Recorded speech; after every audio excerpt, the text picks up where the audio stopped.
Bonjour à tous et à toutes. Bienvenue sur Écho et Résonance.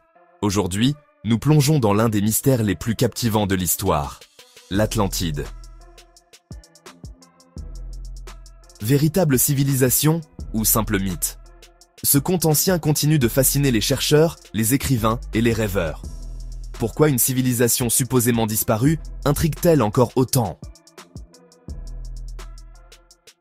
Dans cette vidéo, nous allons prendre le temps d'explorer les origines de l'histoire, les théories qui l'entourent, et ce qu'elles disent de nous et de nos aspirations.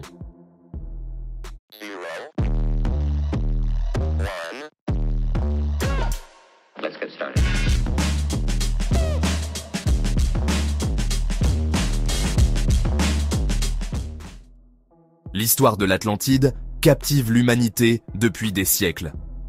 C'est le récit d'une civilisation puissante et avancée, engloutie par la mer en un seul jour et une seule nuit.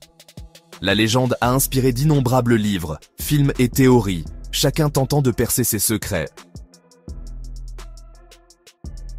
Mais l'Atlantide n'est-elle qu'un mythe, un récit édifiant inventé par les Grecs anciens? Ou pourrait-il y avoir une vérité cachée dans la légende, suggérant un chapitre perdu de l'histoire de l'humanité? Le mystère de l'Atlantide réside dans ces questions fascinantes. L'histoire de l'Atlantide continue de nous fasciner, car elle fait écho à nos plus profondes curiosités sur le passé et notre place dans le grand récit de la civilisation. Elle remet en question notre compréhension de l'histoire et la possibilité que des civilisations oubliées depuis longtemps, peut-être même plus avancées que la nôtre, aient pu exister. Cette fascination durable pour l'Atlantide témoigne de notre désir inhérent de découvrir l'inconnu et de nous connecter au mystère de notre passé collectif.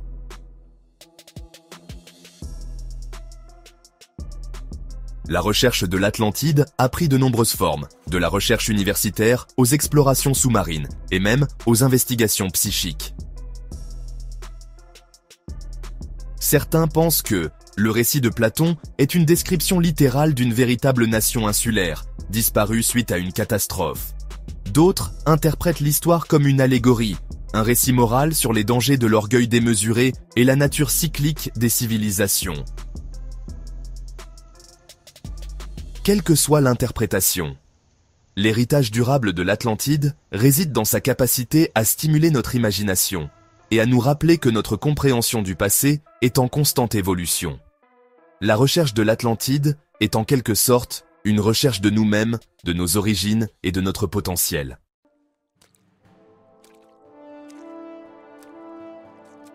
L'histoire de l'Atlantide, telle que nous la connaissons, nous vient principalement des écrits du philosophe grec Platon. Dans ses dialogues, Timée et Critias, Platon décrit l'Atlantide comme une nation insulaire d'une puissance et d'une sophistication immenses. Il situe son existence environ 9000 ans avant son époque, suggérant une civilisation antérieure à l'Égypte ancienne et aux autres cultures anciennes connues. Selon Platon, les Atlantes possédaient une technologie avancée, une armée puissante et une structure sociale complexe. Leur capitale était considérée comme une merveille d'ingénierie, avec des anneaux concentriques de canaux et de ponts, de magnifiques temples et des palais ornés d'or et d'argent. Platon décrit une société utopique, riche en ressources et en réalisations culturelles. Cependant, cette existence idyllique ne devait pas durer. À mesure que les Atlantes gagnaient en puissance et en influence, ils devinrent arrogants et assoiffés de pouvoir. Leur ambition les conduisit à faire la guerre à d'autres nations, menaçant finalement même Athènes. Les dieux, irrités par l'orgueil et l'agression des Atlantes, déclenchèrent une punition cataclysmique. En un seul jour et une seule nuit de tremblements de terre et d'inondations, toute l'île de l'Atlantide fut engloutie par la mer, disparaissant sous les vagues. Le récit de Platon sur l'Atlantide est un récit édifiant, mettant en garde contre les dangers d'une ambition démesurée et la nature éphémère du pouvoir. L'histoire sert de rappel que même les civilisations les plus avancées ne sont pas à l'abri de la destruction, en particulier lorsqu'elles perdent de vue leur boussole morale. La chute soudaine et dramatique de l'Atlantide nous rappelle brutalement la fragilité des entreprises humaines et le potentiel toujours présent de catastrophes. Mais attention, Platon ne présente pas cette histoire comme un récit historique. Beaucoup pensent qu'il l'a utilisée comme une parabole pour critiquer la décadence de sa propre société. Toutefois, d'autres affirment qu'il s'est inspiré d'événements réels ou d'anciennes traditions orales.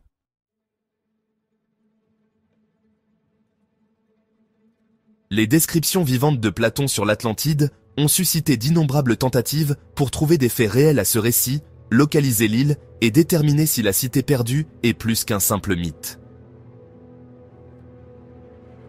Chercheurs et explorateurs ont proposé de nombreuses théories s'appuyant sur des preuves géologiques, des cartes anciennes et des interprétations des textes de Platon. Certaines des théories les plus populaires placent l'Atlantide en Méditerranée, dans l'océan Atlantique et même en Antarctique. Une théorie importante suggère que l'Atlantide était située en mer Égée, peut-être sur l'île de Santorin, qui a connu une éruption volcanique catastrophique vers 1600 avant Jésus-Christ. L'éruption, l'une des plus importantes de l'histoire, a dévasté la civilisation minoenne qui prospérait sur l'île. Les partisans de cette théorie soulignent les similitudes entre la description de l'Atlantide par Platon et la civilisation minoenne, notamment leur culture avancée, leur prouesse maritime et leur disparition soudaine. Une autre théorie suggère que l'Atlantide était située dans l'océan Atlantique, peut-être près des Açores ou des îles Canaries. Ces îles sont situées sur la dorsale médio-atlantique, une zone géologiquement active, sujette aux tremblements de terre et à l'activité volcanique. Les partisans de cette théorie soulignent que Platon décrit l'Atlantide comme étant située au-delà des colonnes d'Hercule, que certains interprètent comme se référant au détroit de Gibraltar. Une autre hypothèse relie l'Atlantide aux inondations de la mer Noire, survenues il y a environ 7500 ans. Ce cataclysme aurait inspiré des récits de terre perdue, transmis à travers les siècles. L'Atlantide en Antarctique. Cette théorie, développée au XXe siècle, suggère que l'Atlantide pourrait être enfouie sous la glace de l'Antarctique. Des déplacements de plaques tectoniques auraient entraîné ce continent vers le pôle sud, où il aurait été pris dans les glaces.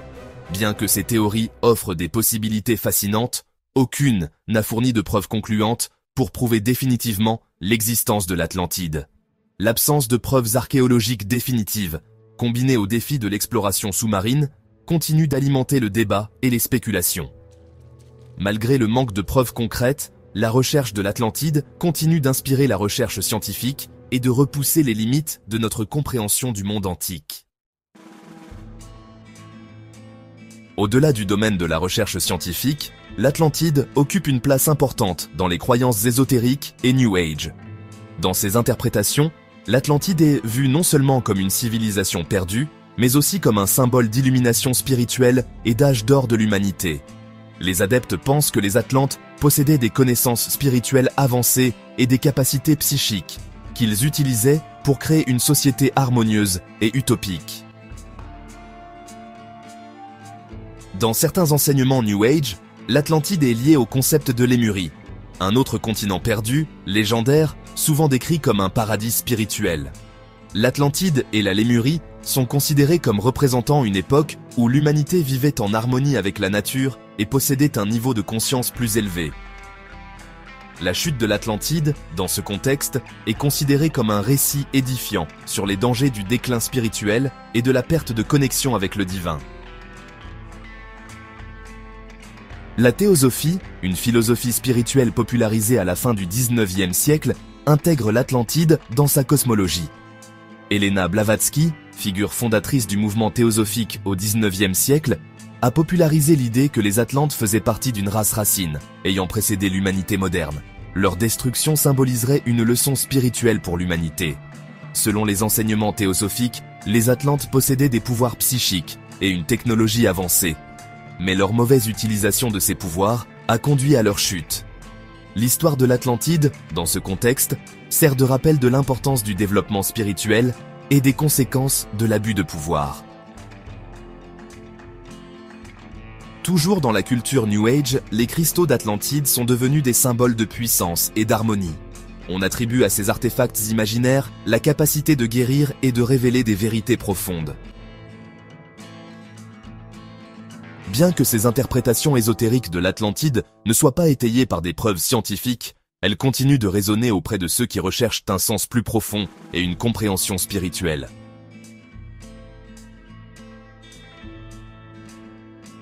L'histoire de Atlantide dans la culture populaire. L'Atlantide a traversé les siècles pour s'imposer dans la culture populaire. De Jules Verne, 20 000 lieues sous les mers, aux films comme Aquaman, en passant par des documentaires et des jeux vidéo, elle reste une source inépuisable d'inspiration. Pourquoi ? Parce qu'elle incarne un idéal, celui d'une société prospère et avancée, mais aussi une mise en garde contre l'excès et l'orgueil. La question qui subsiste est « Pourquoi l'Atlantide nous fascine-t-elle encore ?» Ce mythe persiste pour une raison essentielle. Il parle de nous. L'Atlantide est le miroir de nos espoirs et de nos peurs. Elle nous fascine car elle reflète des thèmes universels. La quête d'un paradis perdu, la crainte de l'autodestruction humaine, le désir de croire qu'il existe des vérités enfouies, prêtes à être découvertes. Et si l'Atlantide n'était pas qu'un lieu ? Et si elle représentait plutôt une idée, un symbole de ce que nous pourrions être, ou de ce que nous risquons de perdre? L'Atlantide est-elle réelle ou reste-t-elle un mythe? Les théories divergent, mais ce qui est sûr, c'est que cette histoire a laissé une empreinte indélébile dans l'imaginaire collectif. Qu'elle ait existé ou non, elle nous invite à réfléchir. Et si nous étions l'Atlantide de demain?